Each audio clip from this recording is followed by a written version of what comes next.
That's why we celebrate the last, because it's like you were the last person in there. You experienced everything this person ahead of you experienced, right? Like, why not celebrate all of it? And an event built on community like the Mid-South is, it's not necessarily celebratory of just the racing win. People are out there for other personal struggles. I didn't realize the extent of what that meant to come in last. I just did 100 miles of gravel. And just to feel like I mattered at that point, that was a really humbling experience. It's like the culmination of the movie. Music would be swelling and people would be cheering, and yes, but they created that for the very last person. Welcome to All Bodies on Bikes, the podcast, where all bodies are good bodies, all bikes are good bikes, and all rides are celebrated. All Bodies on Bikes is a movement to create and foster a radically inclusive bike community. So join your hosts, I'm Ellen. And I'm Marley. As we explore the complexities of the biking world.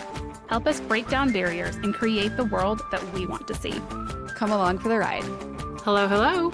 Welcome back to the All Bodies on Bikes podcast. This is Ellen, and today is the third episode in our three-part series on the Mid-South gravel bike ride. You cannot talk about the Mid-South without talking about their now infamous DFL Dead Fucking Last party. So we invited two of our favorites on to talk about it. Jarrod Alder tells his story of the muddy ride that sparked the first party back in 2017, and Beth McBride shares her experience as being the most recent DFL rider. She earned her designation back in 2024, but because the event was canceled last year, she has yet to pass the torch. This year, All Bodies on Bikes has teamed up with the Mid-South and Ride with GPS to host the DFL party, and we are so excited for some of the ideas we have up our sleeve. If you're going to be at Mid-South, come find us and celebrate the last person to cross the finish line with the biggest party and the most joy you have ever seen. Here's the conversation with Beth, Marley, Jarrod, and me. Let's talk about a DFL party.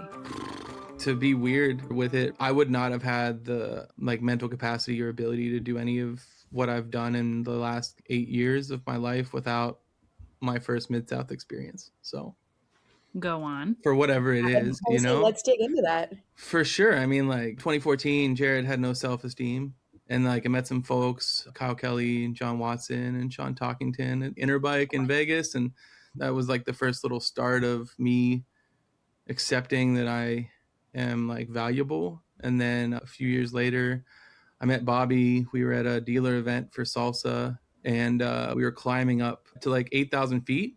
And I'm from the East Coast, so I was just choking on glass, right? And Bobby, I knew about Mid-South because it was muddy the year before, and I was like, that looks crazy. I like crazy shit. Well, Bobby said, I know you could do it. I didn't really take that as oh yeah, just come do the ride, bud. I was like, no, this dude fucking believes in me, and I am gonna start believing in myself. So hopped on a plane. Mid-South was way small. I think there were 1,300 people that signed up that year or something. What year was this? Was this 2015? 17. 2017, okay. Yeah, my first Mid-South. So set off. Someone at Salsa sent me a frame. Packed poorly because of the weather. It said it was going to be 60 degrees and maybe a little bit of rain, which is, we know how Mid-South weather is. It's all a lie. I was going to say, if you started from the East Coast, you believe the forecast. Yeah, I sure did. I sure did. It was a lie. So the warmest thing I had was a 6-inch high thin wool sock. I had some Giro Terraduro shoes. You could blow on them and feel the wind. And knee warmers and arm warmers and one not waterproof jacket. I just packed for worst case scenario, 60 degrees. So overnight, it went down to 33, 34 degrees and raining.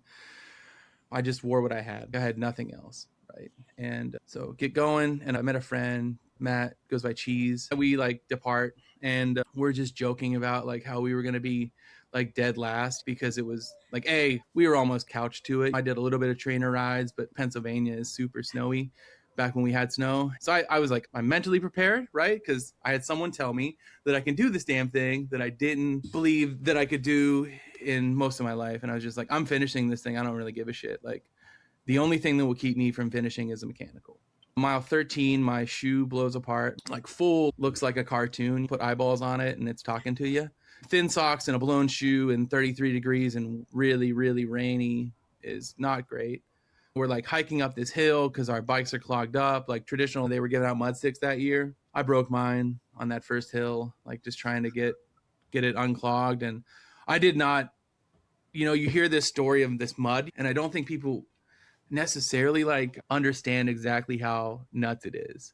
It is sandpaper, it is peanut butter, Clay. it is crazy. So we're going and it just gets worse and just keeps getting more terrible. And we're just seeing people like side of the road the whole time, like pulling out, right? Like nonstop, like Jeeps are everywhere. It was just absolutely chaotic shit. And we're just making like bad jokes the whole time because we are in pain and you're carrying your bikes that are literally 60 pounds on your back for 4 miles because they're clogged up so bad. Jarrod, I have an And important question. yeah, what's up? I've only ever seen Cheese wear sandals. Did he have sandals on for this adventure? I think he had real shoes. Oh, okay. Sorry, continue. Yeah, no, it's good. So yeah, we're just like, we're passing people. We're soaked through, get to the halfway point. There are people hiding under ledges. Like this deluge of water is just coming from everywhere nonstop. Get there, everyone's pulling out. And I saw Crystal there and Wintle, who also co-founded the Mid-South. And I was just like, I like want to keep going. She's like, we want you to keep going if you want to keep going. So wash the bikes off. I've got no brake pads left and I don't even remember hitting my brakes. So that's just, the mud gets in there, it ruins them. That's it. So I have no brakes left. And she's like, how are your brakes? And I remember lying to her and I was like, oh, they're great. They're totally like, worst comes to worst, I'm going to throw a foot in the back. Like I was riding fixed anyway. So I don't really care. And we both had in our heads that like, we're going to complete this thing. Right.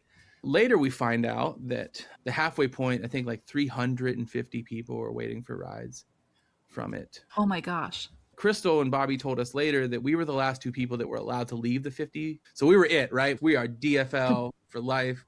And I was just like, I want this thing so badly. I'm going to push Cheese across the line first, right? Just so I'm dead last. So we keep going. And I think we said Mud South 150 times in that last like half of the course. I was like, I'm fully empowered, right? Crystal doesn't know my brakes are fucked. I've got socks on my feet. Cheese is here. We're saying random stuff to each other the whole time. Just absolutely wrapped in like joy, but also like both our bodies were for sure falling apart at mile 50. Our like backs were spasming from lifting the bikes for so long. Like your fingers are bleeding. You can't touch your eyeballs because there's dirt in them. The sun goes down. My light dies. And we're at about mile 81. A Jeep pulls up behind us and he's like, did y'all know y'all are dead last? And I was like, no, I had no idea. We just keep jamming. And 82 is when I fell backwards, rolled my ankle, broke my derailleur, and I snapped my frame. And I'm like, are you fucking kidding me? I've got 20 miles to go. I would just walk it, but like... That's a long walk. But you have some dude in a Jeep behind you that's just, oh my God, are you okay? And I'm like, no, my bike's broken. He's like, take a seat. I'm like, fuck. Aww. So I put the bike on the back and hopped in and made it up to the Oasis. And I saw Cheese and he's like, all right, well, I'm gonna finish. Like we said we were gonna finish. I was like, I know you can totally finish, dude. So he kept going, and I get back to the shop and took a shower at District. Had no shoes because they had holes in them. I stayed there until Cheese finished, and then we went to the bar. And I think that's where Bobby and Crystal and Tyler and Austin and everyone else, we all went and presented the steer, and they decided to throw a party, right? Because it was the hardest year ever. So I think out of 1,800 people, like 175 people finished that year, or something crazy. Oh. It was ridiculous. Was that the first year that there was a DFL party? I would think it was the first official DFL party. So that is like the spirit that you had of, I'm gonna do the thing. Mm-hmm. That's why we celebrate the last, because it's like that person that like you were the last person in there. You experienced everything the same person like ahead of you experienced, right? Like why not celebrate all of it? And an event built on community like the Mid-South is, right? It's not necessarily celebratory of just the racing win, right? People are out there for other personal struggles, right? Like I continue to go back because of it helped me do something in my life every single year that I've ridden the Mid-South. And I think that's what like the takeaway from it is. It's not just a bike event for racers. Yes, there is that, right? But it is an event that celebrates every single person that rides it. And that, right? Bobby is there hugging people. Everyone at District loves the entire community that shows up the entire time. There isn't that type of magic and joy that exists at other events, like in that kind of scale, right? It just can't. And I think it's just Bobby showed me what hard is. That's the craziest gift. So do you know what's funny though, is there are a lot of events that try and emulate You can't fake it, the though. DFL and the community spirit. And it's like there is a magic around Stillwater and around the community of folks that Bobby and Crystal and that whole crew has cultivated that can't be replicated. And I almost feel bad because other events are trying and they're like, Marley, bring all bodies on bikes. We're going to throw a party. And I'm like, no, we're not. We're doing it It in ain't. Mid-South, and that's where we're doing it. Yeah. And the thing is, too, it's like, it's because it was all organic, right? No one was trying to make this thing be a thing. It just became the thing that it was. Like, there's no world that you can replicate or recreate that magic because it wasn't something that was contrived. Like, it just happened, right? If all of that bad shit the entire day didn't happen and there were so few finishers, would it have been as celebratory? It certainly wasn't as necessarily as celebratory, like in the same fashion the next year when it was dry. But I think that in the same thing, there's still pain in that dryness, right? Everyone has a different feeling of it. So like, why not continue to celebrate that, right? We're not just celebrating wins from a whatever standpoint. Everyone has personal struggles and personal wins, and being able to celebrate the last person rolling across the line and show people that there's value in just fucking existing, like that is what's up. The DFL isn't about you've got the quote unquote worst time. It's about we were all here for different reasons and you finished it. You did it. You are as awesome as the first person to have crossed this line. Let's party. Absolutely. Let's celebrate that. Which Beth? Go ahead, Marley. Oh, I was going to say, so since Jarrod's non-DFL, DFL win, whatever you want to call it in 2017. So Acknowledgement. In my brain, you're DFL. Like, there's a reason we reached out to you for this episode because in my brain, you are DFL. So since that time, it has gotten a little bit more formalized for the last, I guess, 2 years. And again, this year's our third year. All Bodies on Bikes is working with Mid-South and Ride with GPS to throw an official party. And just something you just said, Jarrod, you can't plan for it. It's an organic thing. We're realizing how true that is because it's like, what time do we tell people to show up? We have no idea. So it's like, we're going to start the party at a certain time and we're going to keep the party going for a long time because we don't know. Somebody could be there at 10 p.m. They could be there at 3 a.m. We have no idea. But I think that actually adds to the authenticity of it is if you're going to show up to the DFL, you need to be ready to party possibly until 3 a.m. as much as you would party at 7 p.m. Like you are here in spirit, that person will be celebrated at the same level as if it were 5 p.m.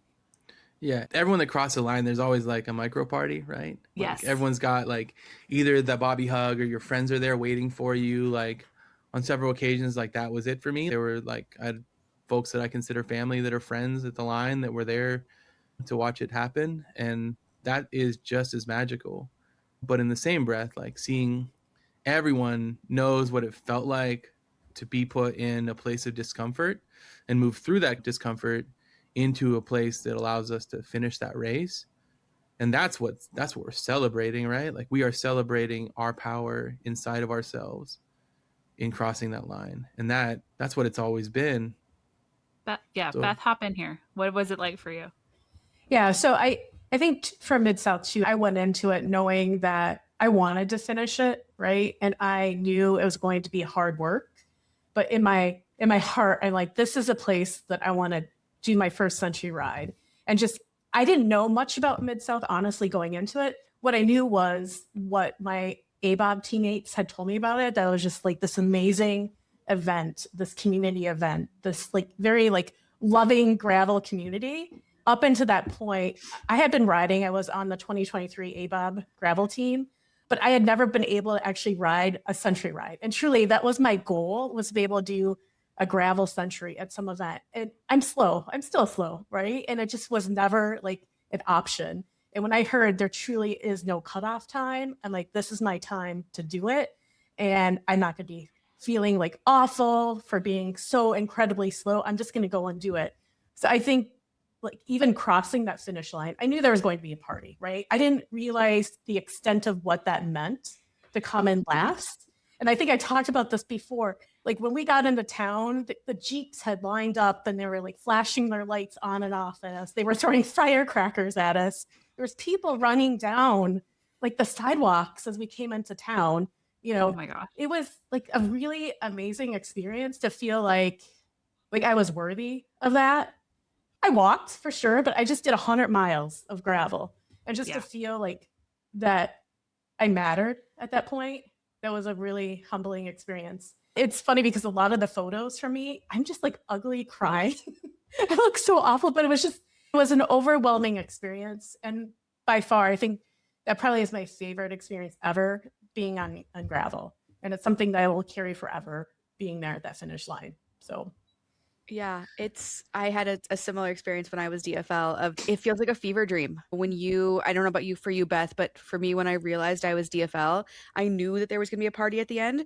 And so I like took a minute on that single track section to I turned off all my lights. There were no Jeeps around me. And I just breathed for a minute. I was like, this is the last time it's going to be quiet. I'm going to like appreciate. I actually have goosebumps talking about it, but just soak this in for a minute, because it does become so overwhelming when you're that last mile into town where the sheriff has its lights on, you can hear the finish line people, and it feels like a dream. Like I don't know how, but I had the wherewithal to like record sound from when I was coming into town. And sometimes I'll re-listen to that and I'm just like, what is this magic? It's like the culmination of the movie. It sounds like a movie. The montage would have this, the music would be swelling and people would be cheering, and yes, but they created that for the very last person. Yeah. And then dumping champagne. Oh, go ahead. Oh, I was just pissed about people. I've always seen the champagne spray for winners, and people don't know how to spray champagne. They like spray it once and then they just dump it on your head. And I'm cold, I'm wet, I'm hungry, I'm tired, and now I smell like booze. Cool. And now I'm sticky. Yeah, I totally had a lot of champagne all over me. Everything was just sticky. But I felt bad being in Marley's car because I was just drenched in champagne. Ugh. Yeah. Oh my God. I truly can't wait. Last year, I was so excited, right, to be there for the DFL. So it was sad that we didn't get to experience like the next person last year, but I'm super excited about it this year. I can't wait to see who it is. I can't wait for us to be there to welcome them in, because it's just going to be amazing. I'm excited to be on the other side, right? I'm going to welcome that person in. So we have some really fun things up our sleeve now that I'm like in with the organizers. So obviously we're throwing the party again, but the technology on the tracking side has gotten so good that like Ride with GPS is planning to basically, I don't know exactly how they're going to do it. I don't want to talk it up too much in case it doesn't happen, but essentially have a live tracker on the last person. So folks at the finish line can see, cool, they're 10 miles out. Cool, they're 5 miles out. And we're working on this now, but our hope is for the last, like when they hit that 10-mile mark, that we're going to do free beer for the next hour or however long it takes for them to get into town. So really trying to garner support for people to come down to the finish line. And then hopefully if they listen to me, and I'd be curious to hear your thoughts on this, Beth and Jarrod, but they're going to send a media person out with that follow Jeep to just capture what it's like to be the last person and to come into town, because it's in my, like, that is seared in my like core memories as one of the most special things I've ever experienced. And I think to be able to capture that for a wider audience is going to be really powerful. Yeah, absolutely. Yeah, I love that idea. And I think I even had mentioned to Bobby too, I'd love to go out like on course and follow that last person, because I know what that feels like, right? And you have to wonder too, I felt this too, that being the last person, I also felt like the Jeep folks were great, but I still felt that weirdness. Jarrod, you were talking about your back spasming. For me, my back was also spasming. And so I would stop and stretch and take my time. And I just tried to operate as if there weren't a bunch of Jeeps following me. But at one point, the Jeep kind of crept up and they were like, "Are you okay?" And I was like, "Yes, I'm fine. I'm just taking a minute." But I felt bad because I felt like I was wasting their time. And they're like, "No, we live for this." I feel that. Here's some caution though. Don't let them see you squirming. I feel like they love pulling people out. They're like, "Oh, do you just need like a lift? Huh? You want a little? Do you want a ride?" They live for helping you, and if you say I don't need help, it's help. I feel that, right? I'm with that. That's fine. But it also just feels like maybe they want to pull you out the course. Yeah, they're ready to do their job so much that they're I know. Leave me alone. The opposite of what the spirit is. I did want to ask though, I think, because what I was going to ask is it important that there is no time limit on the race in letting you enjoy it and letting you feel like it is okay to be DFL? But that feels in contradiction to what you are all saying now is, well, now there is actually some pressure on those last 10 miles. There's some pressure on this person to be on or to be filmed for those last few miles. So how does that all fit? It doesn't. I wrestle with it. At the same time, like for me, and I thought about this when I was finishing, it's cool. I know that I'm the last person. If I have to quit for some reason, is there somebody in front of you, a mile ahead of you, 2 miles, 10 miles? Are there still other people on the course? Obviously, there's nobody behind you, but it's like there is this amount of pressure that it's, well, shit, I'm last. If I quit, is there even going to be a DFL party? If I decide to pull the plug, are all the Jeeps going to say, okay, bye, we got to zoom ahead to who's ever next? And so I think that definitely plays with your psyche a little bit once you do figure out that you are the last person. At the same time, though, I think a little bit of motivation to, hey, finish your damn ride, get into town. Like, it's time. I think that's okay to have a little bit of pressure there. What about you, Beth? I think the pressure maybe is a little bit of a good thing, right? Yes, we're there to take our own time, but I also think you want to get it done, right? And you don't want to just linger just because. Let's get your race done. You're 10 miles out. Let's go get it done and finish the race. Put a little effort into it. So, that sounds so horrible. A little effort. You just rode 90 miles. Put that up. A little harder. Yeah, depending on how many hours you've been out there, 13 hours, 14 hours. I think we all, like we all know what's left in the tank, right? So like, why not drain that thing in the last 10? Absolutely. You know? Yeah, sure. Yeah, I definitely feel like I picked it up a little bit after the single track. The single track was really hard because it was dark, and going into Mid-South, I really didn't have any like skills. So I was terrified. And I don't know if you all know this, but Crystal actually walked with me through the single track with a ginormous like lantern lighting the way. So we walked the single track. Wow. She came with me. Yeah. So after the single track, I'm like, we're like, why is this taking so long? Is Beth okay? I know. Well, and just to let you know, that made me actually like start getting better skills, right? And better handling skills. So a good thing came out of it. But I did feel, let's get this done. This is exciting. I know I'm going to finish. Let me just put a little bit more effort, a hard effort, and let's get it done. So. Yeah. I have a question for Beth and Jarrod. Because obviously you knew that your ride was going to take a long time. I did. I was prepared to be out there for 12, 14, 16 hours. What do you tell yourself when you're at like hour 8 or 9 and you're like, oh my God, I've been out here forever. I still have to keep going. Is there something that you tell yourself to keep going? Did you chug a Coke? Do you eat an edible? Do you smoke a cigarette? Like what keeps you going? Fun. That's really what happens. I said I should try an edible on the bike sometime. You might want to cut that. Maybe at Mid-South. No, I recommend it. Yeah. Since Mid-South, I've done a lot of longer rides, longer races. And I think the big thing is when it gets really dark and horrible, like I just try to remember that I do enjoy riding bikes. There's joy in it, right? And there's that sense of accomplishment of, hey, I don't feel like this typical cyclist. I was another athletic growing up. And I like the idea of being able to finish something that I start and to really, truly think I can do this, get it in my head that I can do it, right? So it's just that self-belief of I want to get it done. And granted, I've DNF'd events since then. What does DNF mean?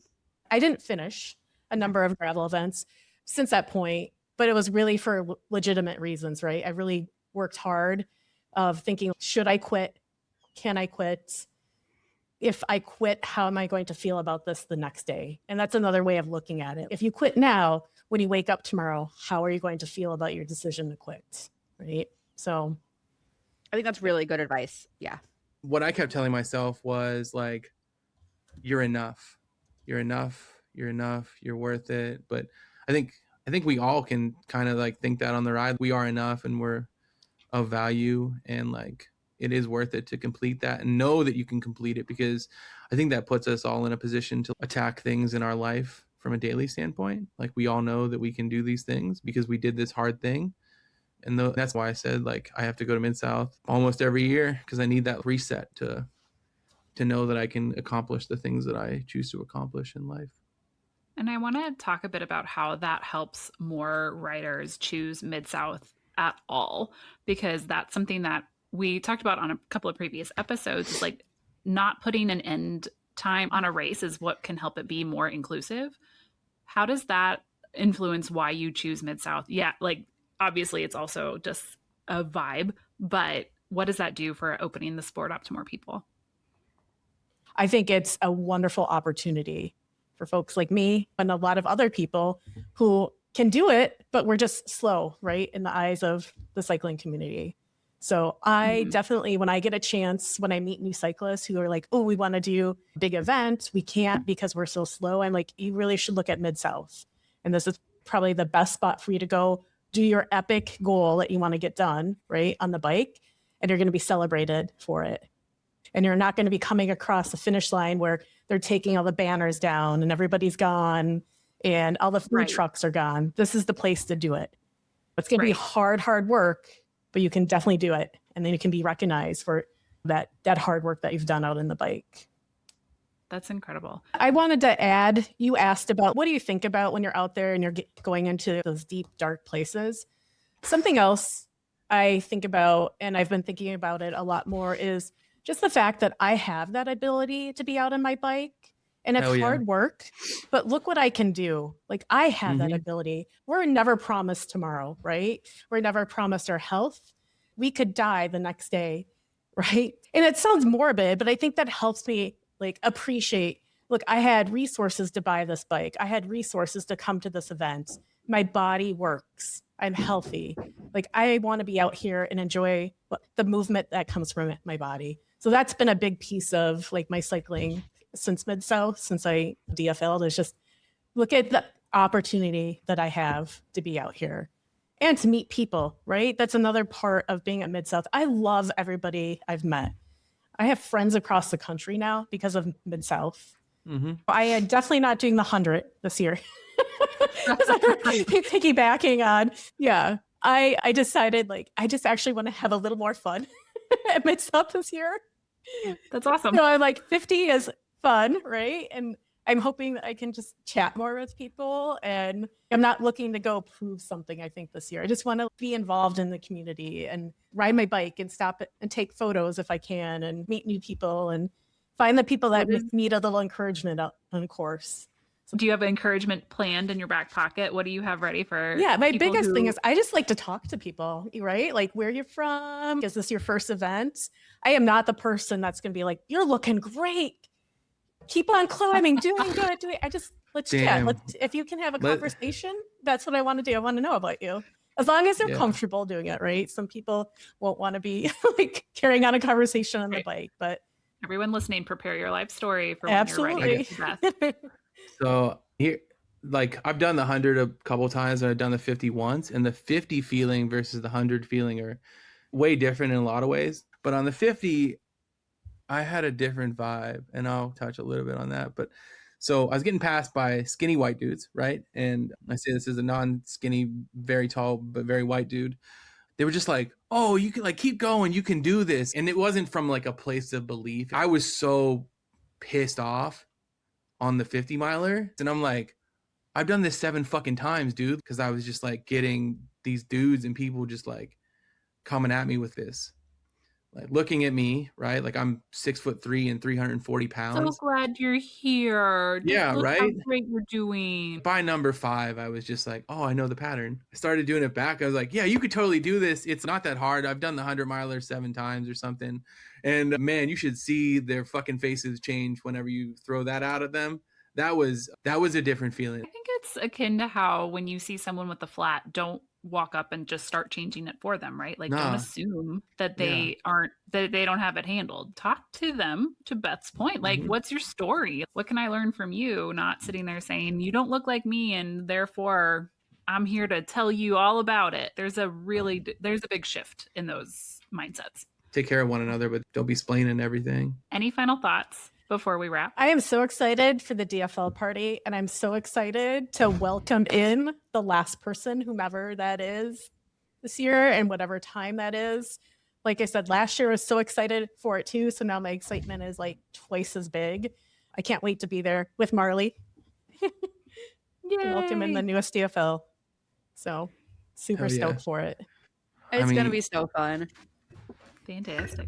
Thank you both for being here and sharing your stories. Yeah. Pray for rain. I don't know about that. I don't listen. It just rain all day. stop raining for the party, and then everyone gets. It would just be weird. I just want a reason. I don't know. I still You're want ready. that mud. Everyone hates me for it, but I want that mud year. Okay. So It definitely makes for better stories. You heard it here first. If it rains all day, it's Jarrod's fault. Yep. Find him at the DFL party. Let him know how you feel about this. No broken bikes. I'm riding steel these days. Heck yeah.